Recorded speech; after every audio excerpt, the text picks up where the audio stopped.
There was a drink that looked like something no kitchen should have produced.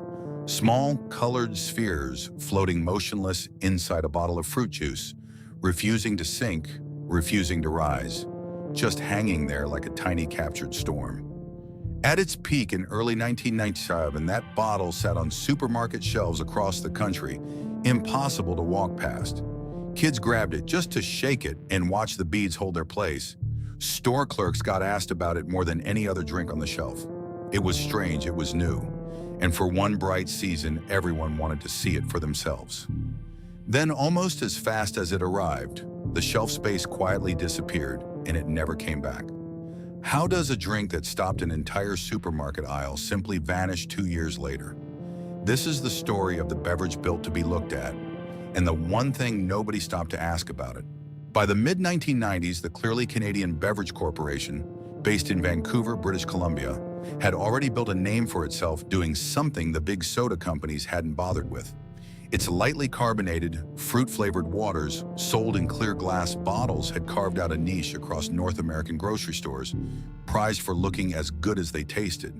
But novelty fades fast in the beverage aisle, and by the middle of the decade, executives at the company were chasing something bigger than a pretty bottle.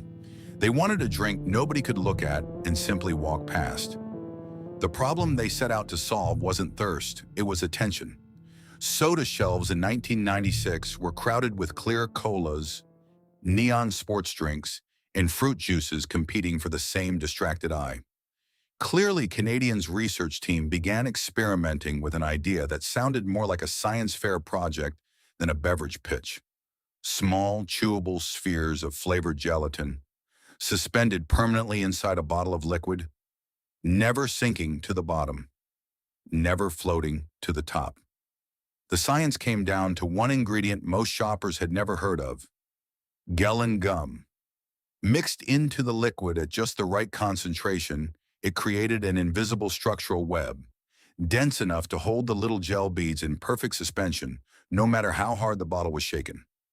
Food scientists matched the density of the beads almost exactly to the liquid around them, so the orbs would hang motionless, defying gravity in a way that looked, to most people who saw it for the first time, like a magic trick.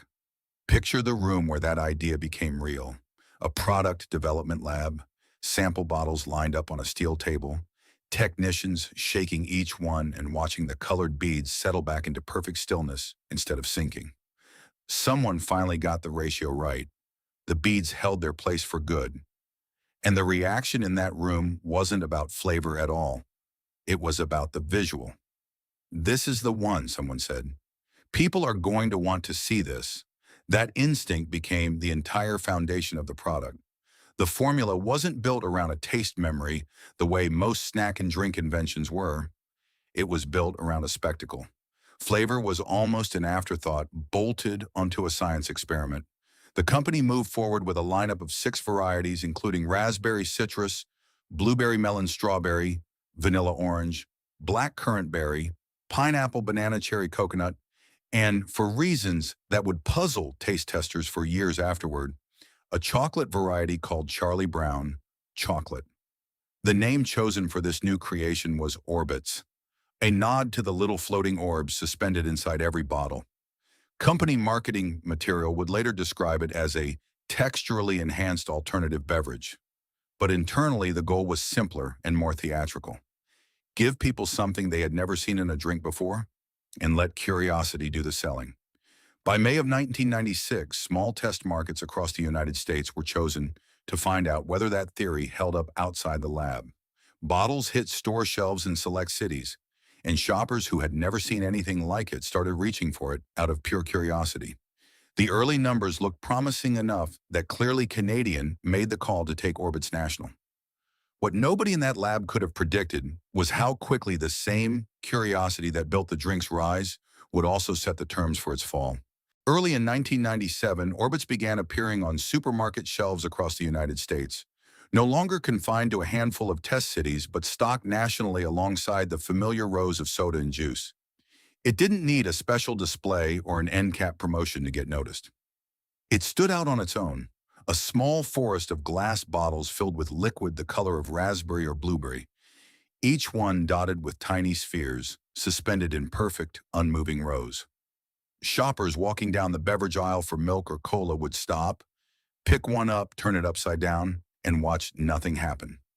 That alone was enough to sell the first bottle. For a 12 to 17-year-old in 1997, finding Orbitz in the cart wasn't about quenching thirst. It was about having something nobody else at the lunch table had yet. A kid would bring a bottle to school, set it on the table, and watch it get passed hand to hand as friends shook it, held it up to the light, and tried to guess how the beads stayed frozen in place. Convenience stores near junior highs sold through their small stock, fast restocked and sold through again. For a few months, having an unopened bottle of Orbitz in a backpack carried a kind of currency that had nothing to do with how it tasted. The company's marketing leaned hard into that spectacle. Print ads and in-store materials described Orbitz as a texturally enhanced alternative beverage, language that sounded like it belonged in a laboratory report rather than a soda commercial, which was exactly the point. The tagline that spread fastest, though, wasn't anything so clinical. It was the blunt, almost dared-you-to-say-it phrase, "the drink with balls," a line that got repeated by word of mouth far more than anything printed on the label. Teenagers loved saying it out loud in front of parents just to see the reaction. It became the kind of thing you didn't need a television spot to remember, because your friends were already saying it for you. Online message boards and later retrospectives from the era captured this same pattern again and again. Grown adults describing how, as kids, they bought Orbitz not because they liked it, but because they had to know what it looked like up close and had to show somebody else.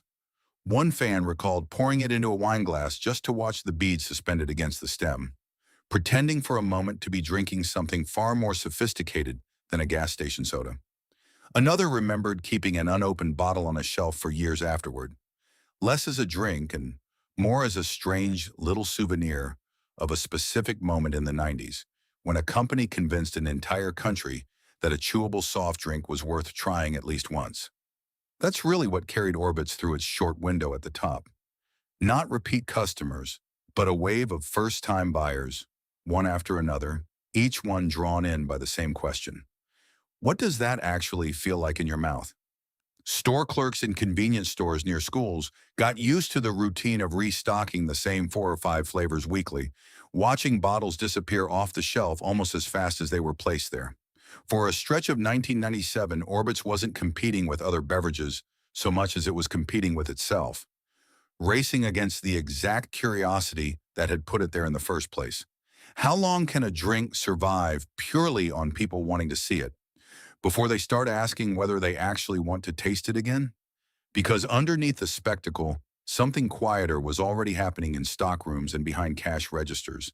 Bottles that sold out fast during that first wave weren't moving nearly as fast on the second round.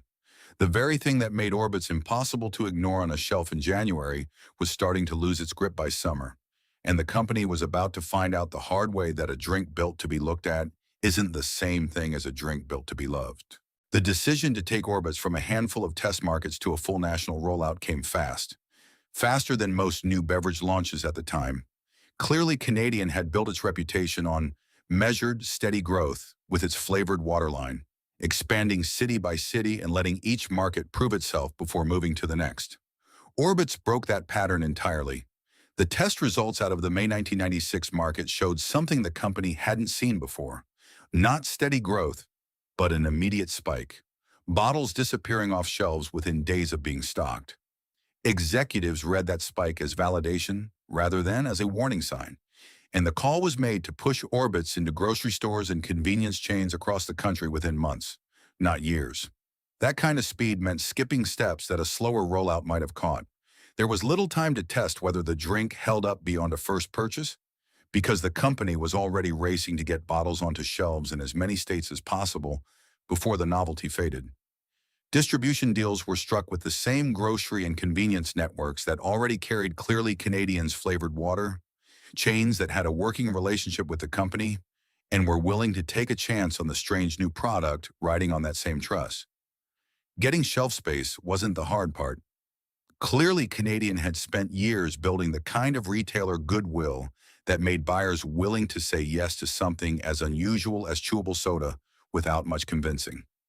Unlike a lot of regional snack and drink brands that changed their formula as they crossed into new markets, adjusting sweetness for one region, toning down a spice for another, Orbitz rolled out with the same 6 flavors and the same gel bead formula everywhere it landed, from convenience stores in the Pacific Northwest to supermarket chains in the Southeast. There wasn't a regional variant to speak of, no local flavor tailored to a specific market's taste. Part of that came down to the nature of the product itself.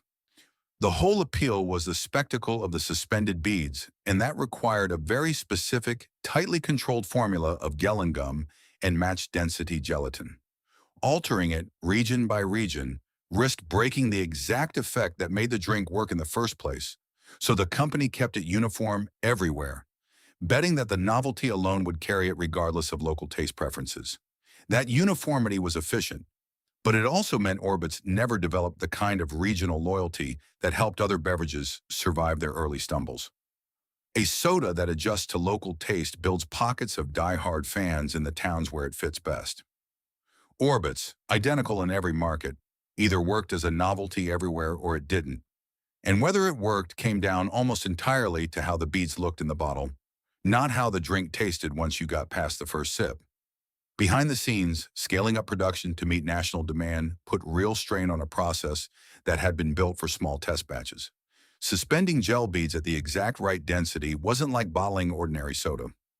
It required tightly controlled manufacturing conditions and the specialized equipment needed to produce it at that suspended, unmoving effect wasn't something that could simply be duplicated overnight at a larger scale. Meeting the sudden national demand meant running that specialized equipment harder and faster than it had ever been designed to run, a decision that would matter far more later than anyone realized while orders were still climbing. For a few months in early 1997, none of that mattered. Trucks were leaving distribution centers loaded with pallets of Orbitz bound for stores that hadn't even placed a second order yet, confident that first-order enthusiasm would repeat itself. Retail buyers who had taken a risk on the product were seeing it move fast enough off shelves to justify the shelf space, and for a moment it looked like Clearly Canadian had pulled off something rare, turning a science fair novelty into a legitimate national beverage brand within less than a year. But scaling a product built entirely on spectacle comes with a quieter risk that doesn't show up in the first round of sales numbers. A drink can conquer a shelf on curiosity alone. Keeping that shelf space depends on something curiosity can't provide by itself, a reason to come back. As Orbitz spread into nearly every corner of the country that spring, the company was about to find out whether the same formula that stopped shoppers in their tracks in test markets could still stop them once the surprise wore off, and all that was left was the taste. By the spring of 1997, Orbitz had reached a level of cultural saturation that few beverage launches ever manage in their first year. It wasn't just sitting on shelves anymore. It was a fixture of the conversation.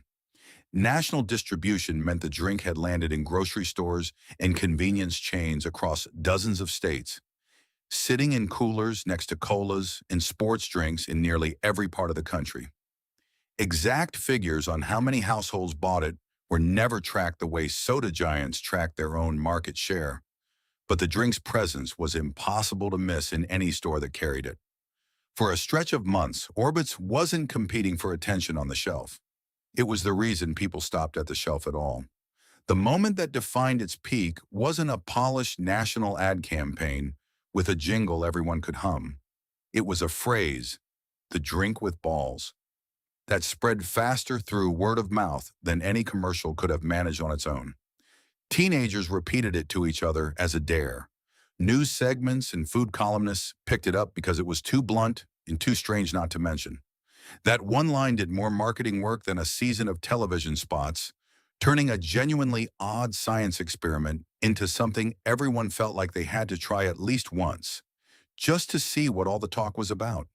Inside the company, the sales team riding that wave felt something close to validation after years of steady, unremarkable growth with the flavored waterline.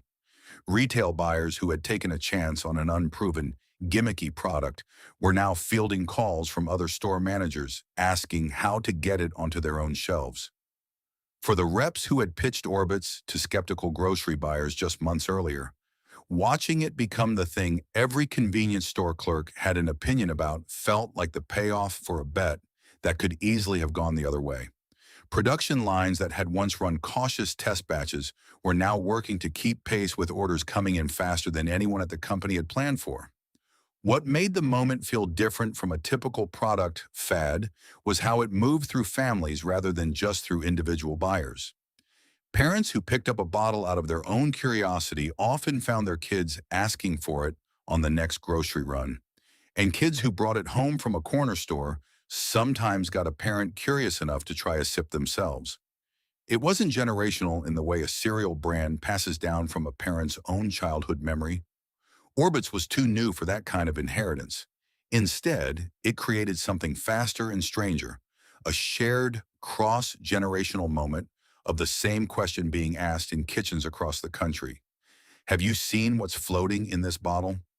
For a few months, Orbitz became one of those small cultural constants that didn't need explaining. It showed up in casual conversation the way a hit song or a viral toy might, mentioned in passing because everyone already knew what you meant. A kid mentioning it at school didn't need to explain what it was. A parent bringing it home from the store already knew it would get a reaction. It had become, briefly, just something that was simply there.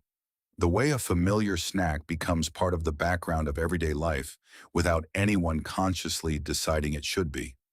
But the very thing that made Orbitz a constant in conversation, the shock of seeing it for the first time, is not the same thing that keeps a product on a shelf for years. A joke everyone repeats eventually stops being funny once everyone has already heard it. A drink that earns its place through spectacle depends entirely on people continuing to be surprised, and surprise by its very nature cannot last.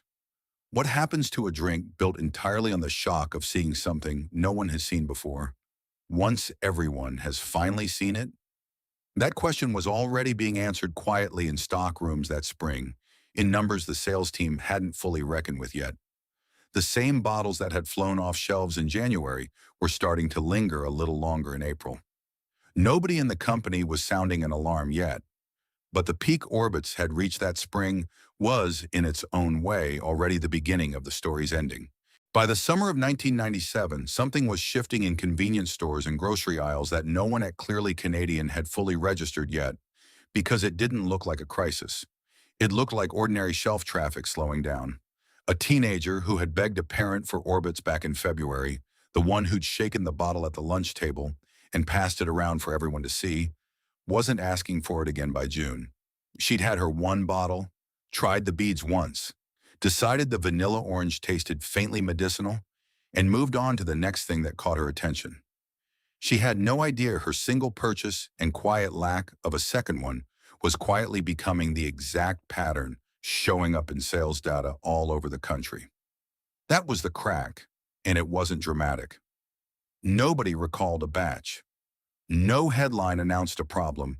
It was simply this: the drink that had sold itself on being looked at wasn't giving people a reason to taste it twice. Reviewers and casual buyers who wrote about their first experience with Orbitz kept landing on the same complaint in different words.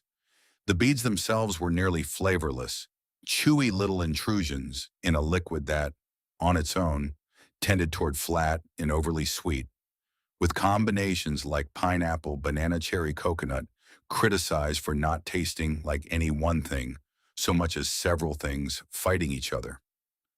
The visual novelty had done exactly what it was built to do. It got the bottle into someone's hand once. It had never been built to get it into their hand a second time. Behind that quiet consumer drift, there was a second pressure building that had nothing to do with taste and everything to do with capacity. The specialized equipment needed to suspend those beads at precisely matched density had been engineered for the smaller, careful batches of a 1996 test market, not for the scale of a fully national rollout. Running it harder and faster to keep pace with early demand put a strain on production that the company had absorbed rather than solved. It wasn't yet a full breakdown, But the margin for error in producing a drink whose entire identity depended on a delicate physical balance was getting thinner, at the exact moment the product could least afford a stumble in quality control.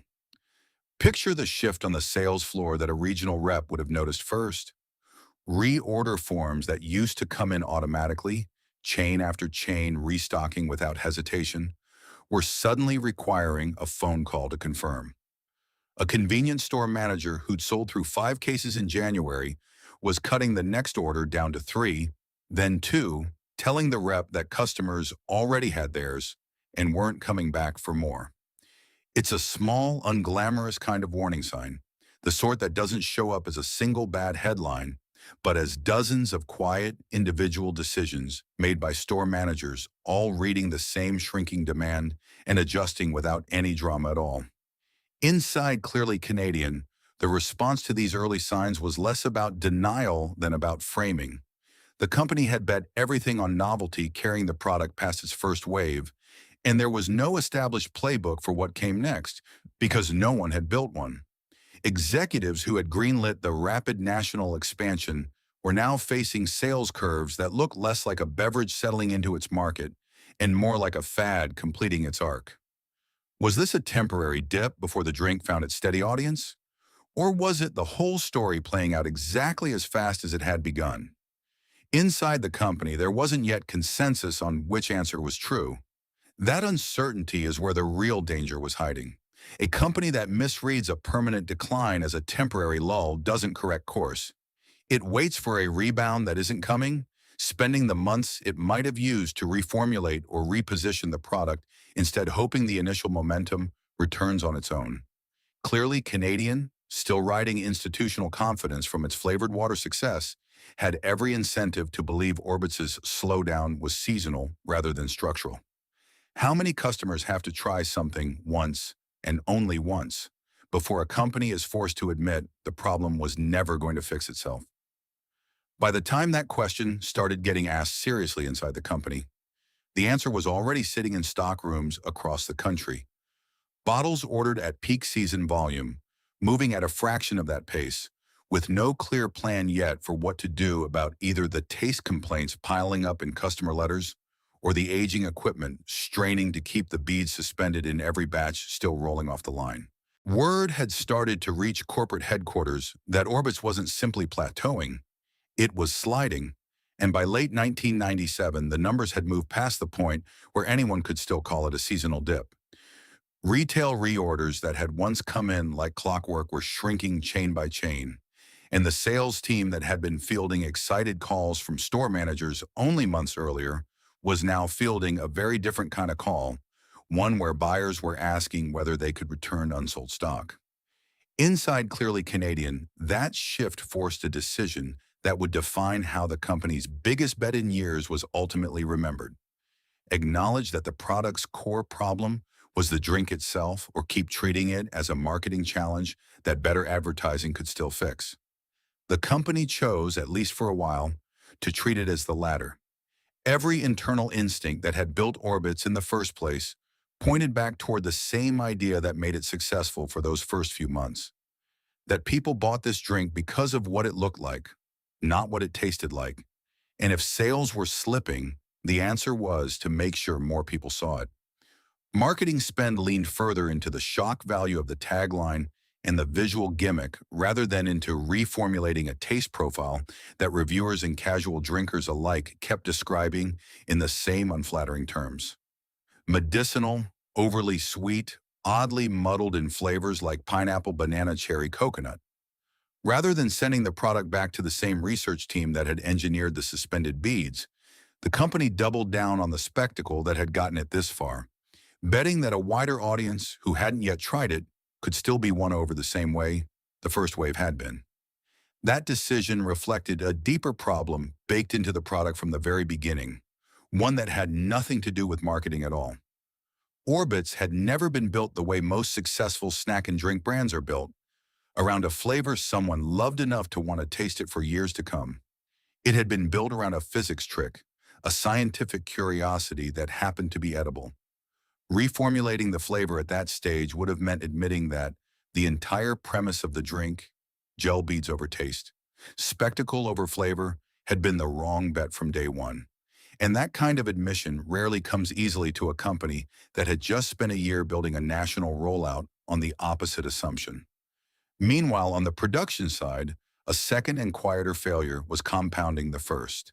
The specialized equipment needed to suspend those gel beads at exactly matched density had been running at a pace it was never engineered for since the national expansion began, absorbing the strain of scaled-up national demand without the retooling or investment that kind of volume would have required.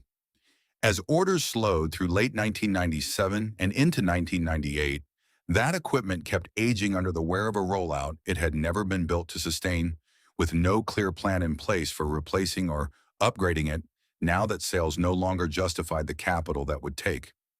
Picture a regional sales rep walking a supermarket aisle in early 1998, seeing 3 bottles of Orbitz pushed to the back corner of a cooler shelf, dusty, unrotated, quietly losing the fight for space against newer products that hadn't needed a science lesson to explain themselves.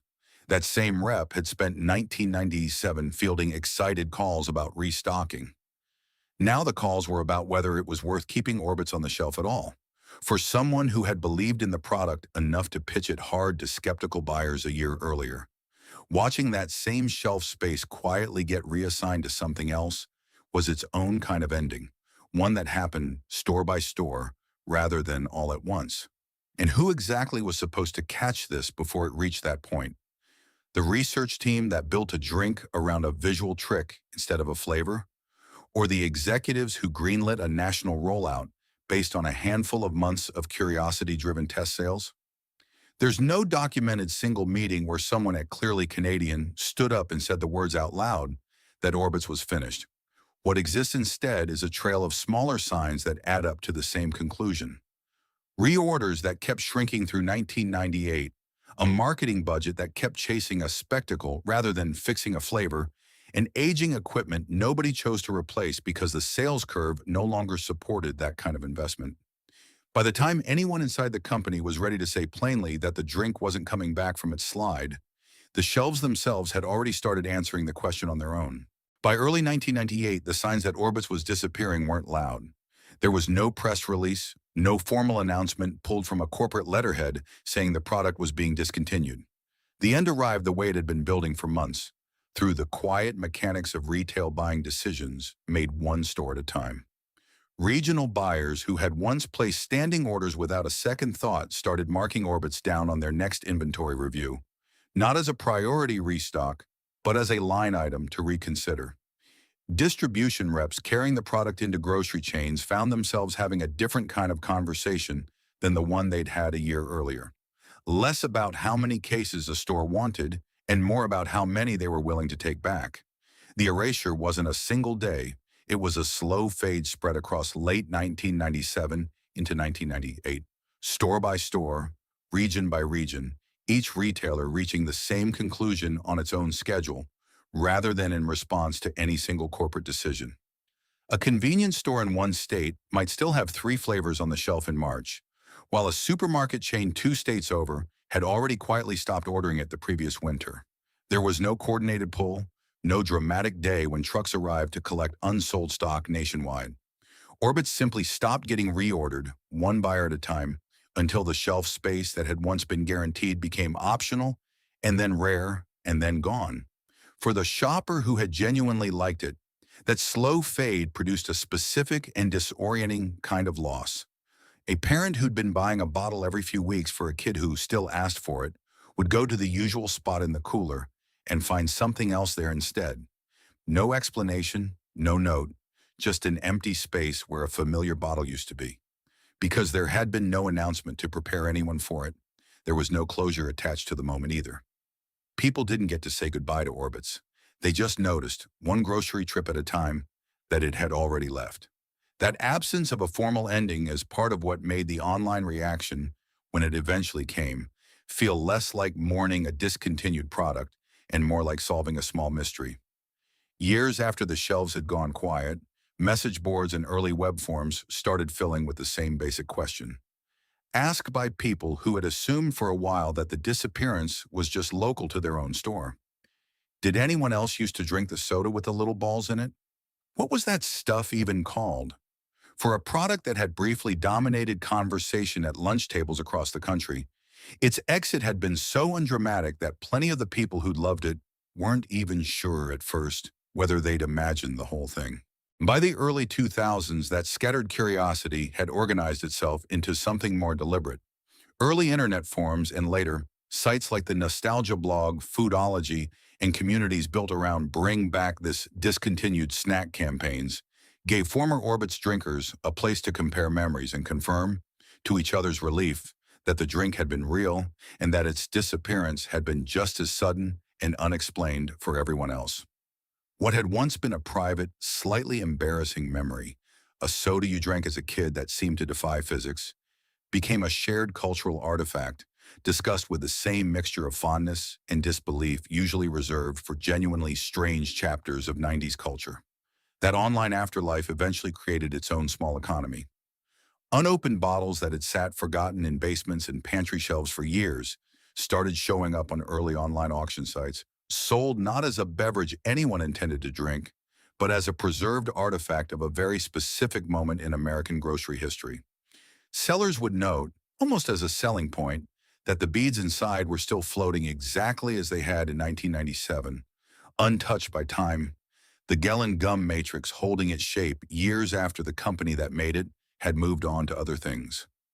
Bottles that had once cost a little over $1 began fetching $30 to $50 a piece from collectors who wanted a physical piece of the memory rather than an explanation for why it had disappeared. Inside Clearly Canadian, the quiet end of Orbitz came with its own kind of afterword. The specialized production equipment that had been pushed hard through the national rollout and never properly reinvested in was, by the company's own later account, simply broken down beyond the point of easy repair, and by the time sales had fallen far enough to make a fix uneconomical, there was no business case left for rebuilding it. There was no dramatic factory closure covered by local news, no mass layoff tied specifically to Orbitz's production line, because the drink had never justified building out that kind of dedicated infrastructure in the first place.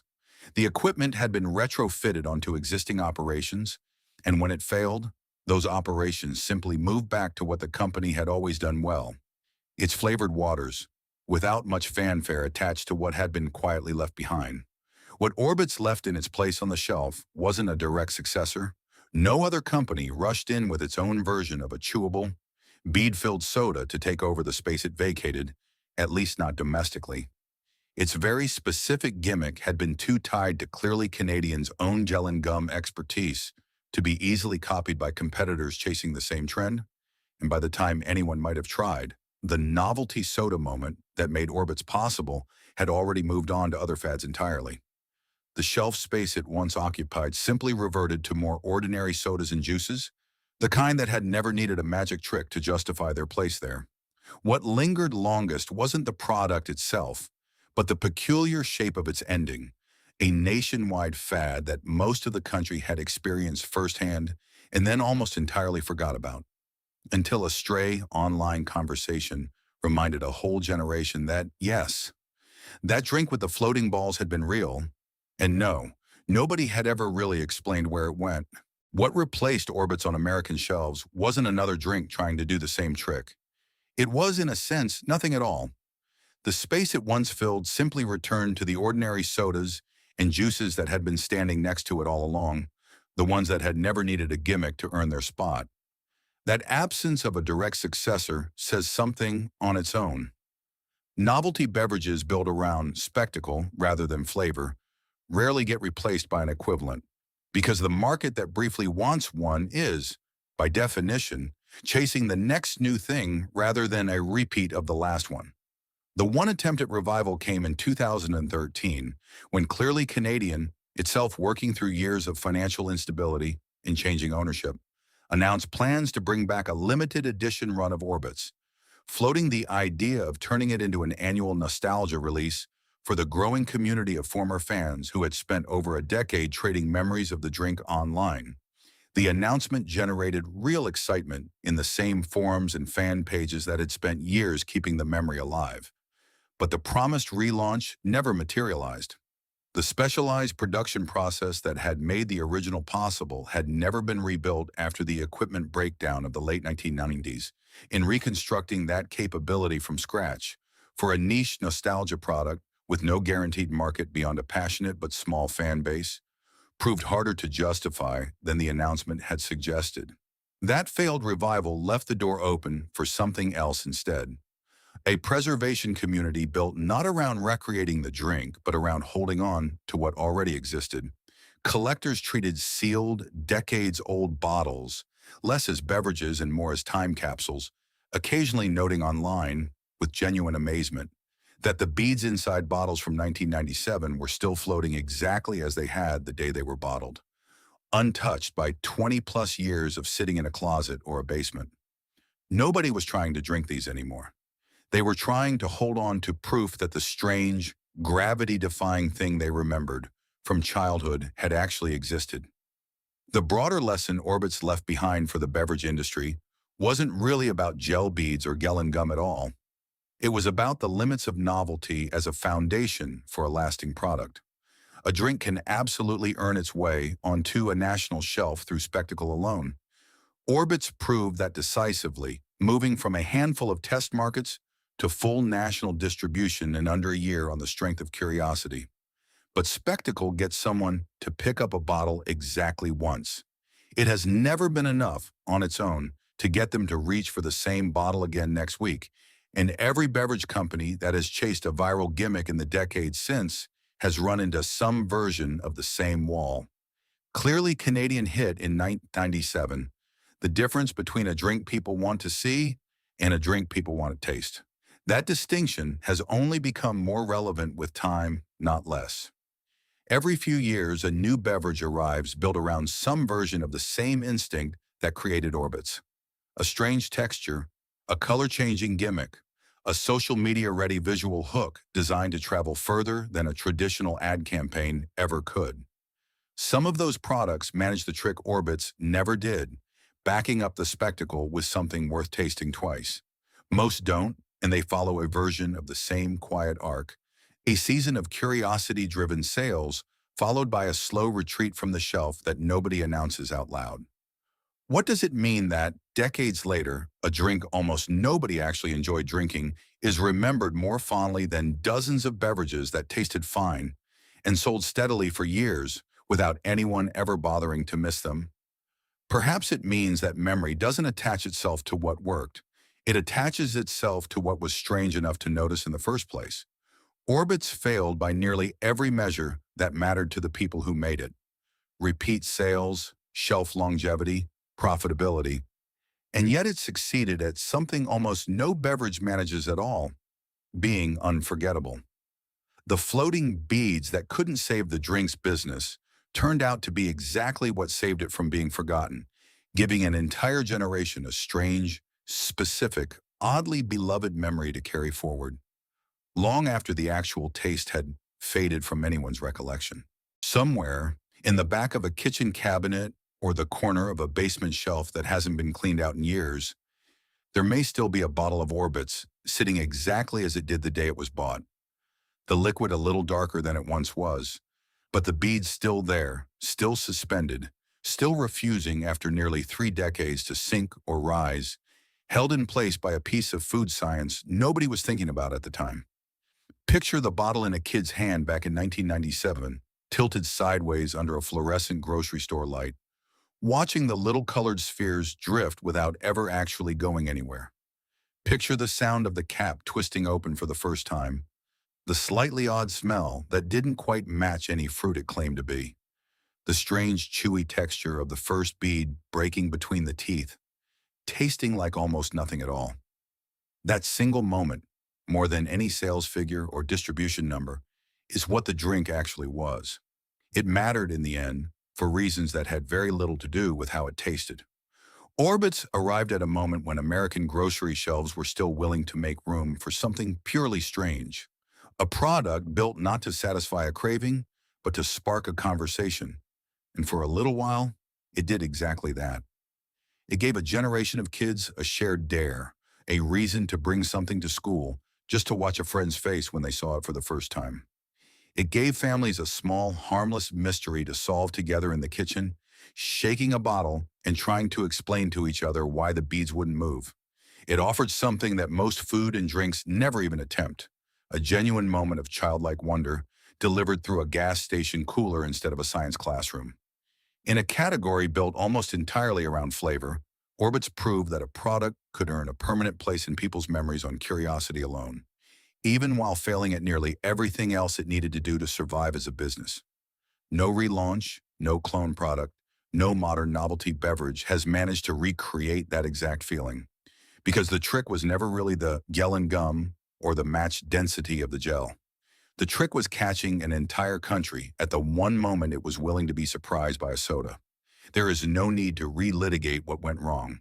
The formula that failed to earn repeat customers, the equipment that wore down under a rollout it was never built for, the executives who bet everything on spectacle without building a flavor worth returning to. All of that is simply what happened.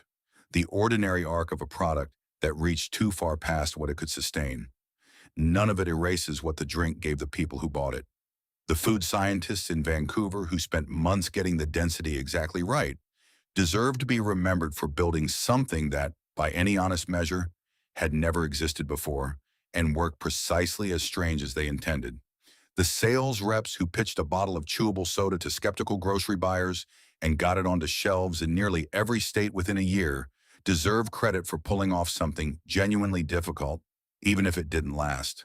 And every kid who begged a parent for one more bottle, who traded sips at a lunch table, who kept an unopened one on a shelf for years just because throwing it away felt wrong, deserves to have that memory taken seriously rather than dismissed as nostalgia for something that was never any good to begin with. Nobody set out to make a beverage that people would still be talking about decades after it disappeared. They set out to sell soda, and for a little while they simply did, one curious customer at a time. What they left behind instead was smaller and stranger than a lasting business, and maybe more honest for it, a specific, unrepeatable memory belonging to anyone who ever held one of those bottles up to the light and watched something impossible hang perfectly still inside it. That is worth remembering, exactly as it was, floating, unresolved, and never quite explained.